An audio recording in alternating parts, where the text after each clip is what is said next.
ভারতের সবচেয়ে ঘনিষ্ঠ বন্ধুরাষ্ট্র হওয়ার আশাবাদ জানিয়ে নয়াদিল্লি ছাড়লেন যুক্তরাষ্ট্রের প্রেসিডেন্ট বারাক ওবামা। দিল্লির সিরি ফোর্ট মিলনায়তনে দেয়া বিদায়ী ভাষণে ভারতের ধর্মীয় সহিষ্ণুতা নিশ্চিত করার উপর জোর দেন ওবামা। তার সফরে দুই দেশের মধ্যে সই হয়েছে বেসামরিক পরমাণু চুক্তি, এসেছে ভারতের প্রতিরক্ষা খাতে $400 কোটি বিনিয়োগের অঙ্গীকার। ওবামা জানান দ্বিপাক্ষিক বাণিজ্য 5 গুণ বাড়াতে সম্মত হয়েছে দুই দেশ।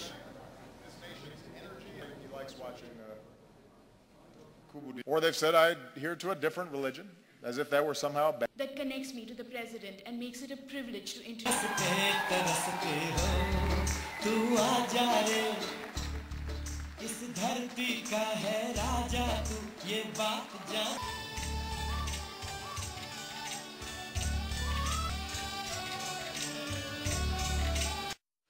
এই বিষয়ে কথা বলতে আমাদের সঙ্গে যোগ দিচ্ছেন সহকর্মী জাহিদ হোসেন। জাহিদ হোসেন, আপনার কাছে প্রথমেই জানতে চাইবো যে বারাক ওবামার ভারত সফর নিয়ে ভারতীয় সব মহলে বেশ আলোড়ন, উত্তেজনা এবং অনেক উষ্ণ অভ্যর্থনার মধ্যে দিয়ে বারাক ওবামা ভারত সফর শুরু করেছেন, শেষও করেছেন অনেক উষ্ণ আলিঙ্গনের মধ্যে দিয়ে।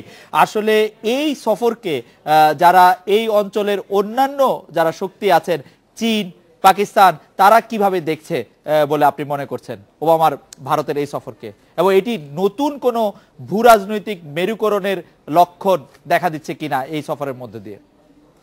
খালেদ, প্রথমেই বলতে হবে যে এই সফরের প্রধান দুইটি দিক আছে, একটি অর্থনৈতিক দিক এবং অন্যটি হচ্ছে সামরিক দিক। অর্থনৈতিক দিকটি আপনি অনেক বেশি আলোচনায় পাবেন ভারতীয় গণমাধ্যম এবং আমেরিকার যে গণমাধ্যম আছে সেখানে অর্থনীতির যে চুক্তিগুলি হয়েছে সেগুলি নিয়ে বিস্তারিত আলোচনা হচ্ছে। সামরিক দিক, অর্থনৈতিক দিকটি আপনি অনেক বেশি আলোচনায় পাবেন ভারতীয় গণমাধ্যম এবং আমেরিকার যে গণমাধ্যম আছে সেখানে অর্থনীতির যে চুক্তিগুলি হয়েছে সেগুলি নিয়ে বিস্তারিত আলোচনা হয়েছে। বিশেষ করে বেসামরিক নিউক্লিয়ার বিষয়ে যে চুক্তি হয়েছে সেটি অনেক দিন যাবৎ 2005-এ এটা প্রাথমিকভাবে স্বাক্ষর হওয়ার পরে আটকে ছিল। 10 বছর পরে এটি আসলে একরকমের বেগ পেল। কিন্তু যে বিষয়গুলি দেখতে হবে সেটা হচ্ছে সামরিক ক্ষেত্রে আগামী 10 বছর যুক্তরাষ্ট্র এবং ভারত তারা 4 ধরনের সামরিক সরঞ্জাম যৌথভাবে তৈরি করবেন। এই জিনিসটি পাকিস্তান এবং চীন কেউই খুব ভালোভাবে দেখছে না, এবং একই সঙ্গে আরেকটু দূরে যদি তাকান রাশিয়ার জন্য এটি খুব একটা সুখকর নয়। এই জন্য যে গত ওবামা আসার পরে যে প্যারেড উনি প্রদক্ষিণ করলেন, দেখলেন, সেখানে কিন্তু প্রায় 89% যে অস্ত্র ছিল সেটা রাশিয়ার তৈরি। সেটা থেকেই বোঝা যায় যে রাশিয়ার জন্য এটা খুব বেশি স্বস্তিকর নয়। আর আঞ্চলিক ক্ষেত্রে যদি বলা হয় তাহলে ইতিমধ্যেই চীন তার অনেকখানি ক্ষোভই প্রকাশ করেছে এই জন্য যে চীন এই বিশেষ করে সমুদ্রে সম্পদ নিয়ে ভারত এবং যুক্তরাষ্ট্রের যে অবস্থান সেটির সঙ্গে চীন পুরোপুরি একমত নয়। অফিসিয়ালি হয়তো তারা বলতে পারছেন না যে অস্ত্র নিয়ে তাদের কোনো অবস্থান, সেটি এখনো পর্যন্ত কোনো ধরনের অফিসিয়াল বক্তব্য দেয়া হয়নি, কিন্তু এই বিষয়গুলি কিন্তু আলোচনায় এসেছে। আর আরেকটি জিনিস অর্থনীতির ক্ষেত্রে যেটি বিবেচনায় রাখতে হবে সেটা হচ্ছে ভারত এবং চীন আগামী বিশ্বটা কিন্তু পূর্ব পশ্চিমে একরকম ব্যালেন্স হয়ে যাওয়ার পুরোপুরি সম্ভাবনা আছে। একটি গবেষণায় দেখা যায় যে 1750 সালে চীন এবং ভারতের যৌথ যে জিডিপি ছিল সেটা সারা বিশ্বের জিডিপির প্রায় 60%।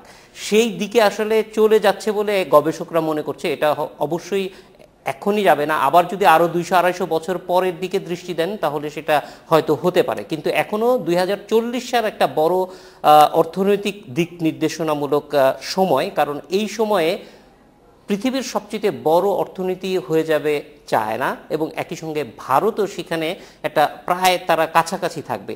এই ভূ রাজনৈতিক বিষয়গুলি কিন্তু এসেছে, এবং সেই জন্যই ওবামা আসলে ভারতের সঙ্গে কাজ করতে চায় যেন দূরবর্তী হলেও চীন এবং রাশিয়ার সঙ্গে যে তাদের সম্পর্ক সেই সম্পর্কটি এক ধরনের ব্যালেন্সে নিয়ে আসা যায়। জাহিদ, মার্কিন প্রেসিডেন্ট গত কয়েক বছর ধরে আমরা দেখেছি, বিশেষ করে গত 1 দশক বা 1.5 দশকের বিবেচনা আমরা দেখছি মার্কিন প্রেসিডেন্ট যখনই দেশের বাইরে কোনো সফর করতে যাচ্ছেন তার আলোচনার একটি বড় অংশ জুড়ে সন্ত্রাসবাদ এবং মৌলবাদের বিরুদ্ধে আমেরিকার অবস্থান, এবং সেই আমেরিকার অবস্থানের সাথে অন্য কে কি মনে করছে সেটি জানার একটি চেষ্টা, প্রভাবিত করার চেষ্টা এটি সবসময় থাকছে। এবারের ভারত সফরে ওবামার ওই প্রচারণার জায়গাটুকুতে উনি কি করলেন বা কি দেখলেন, আপনার মূল্যায়ন কি? সন্ত্রাসবাদ বা মৌলবাদের বিরুদ্ধে তার বা আমেরিকার অবস্থান তিনি কিভাবে ব্যাখ্যা করলেন?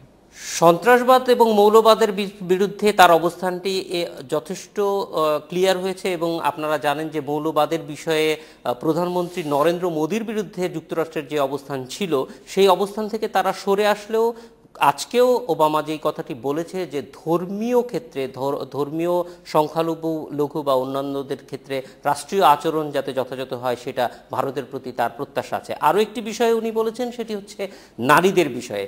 পৃথিবীতে সবচেয়ে জনবহুল রাষ্ট্র হতে যাচ্ছে ভারত খুব অল্প সময়ের মধ্যেই, ফলে সেই দেশের নারীদেরকে যাতে যথাযথ সম্মান করা হয়। আপনি জানেন 2012 সালে যে একটি রেপের ঘটনা হয়েছিল, সেখান থেকে এই বিষয়গুলি এসেছে যে যথাযথ সম্মান যেন দেওয়া হয় এবং শিশুদের প্রতি। আরেকটি বিষয় হচ্ছে যে এই সফরে ভারত এবং যুক্তরাষ্ট্রের যে নিরাপত্তা উপদেষ্টা আছে প্রেসিডেন্ট এবং প্রধানমন্ত্রীর, তাদের মধ্যে একটি সরাসরি যোগাযোগের ব্যবস্থা করা হয়েছে। একই সঙ্গে নরেন্দ্র মোদী এবং প্রেসিডেন্ট ওবামার মধ্যেও আসলে সরাসরি যোগাযোগ, যেটাকে বলা হচ্ছে যে একদম কোনো ধরনের মানে প্রোটোকল ছাড়া সরাসরি তারা এখন থেকে যোগাযোগ করতে পারবে।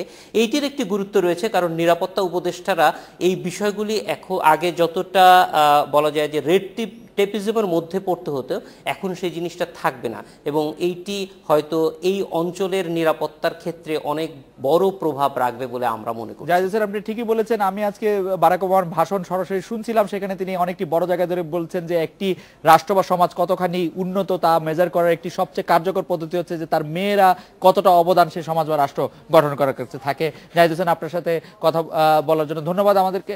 এই ছিল আজকের এডিটর স্পিকে। আমন্ত্রণ আমাদের পরের আয়োজনে।